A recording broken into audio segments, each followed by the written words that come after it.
Humihingi ng pangunawa at pasensya ang mga organizer ng APEC Summit sa mga maapektuhang residente sa November 16 hanggang November 20.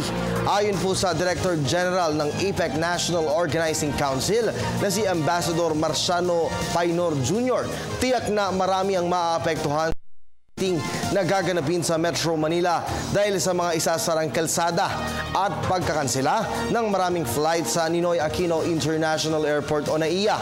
Naniniwala pa rin si Paynor sa likas na pagiging hospitable ng mga Pilipino sa mga bibisitang lider. Hinihiling din na opisyal sa mga maapektuhang residente na gumawa na lamang ng paraan para hindi maabala tulad na lamang ng pagpapanatili sa kanilang mga tahanan. Samantala, pinahayag naman ni Paynor na wala pa sa 21 world leaders ang nagpapahiwatig na liliban sa nasabing event.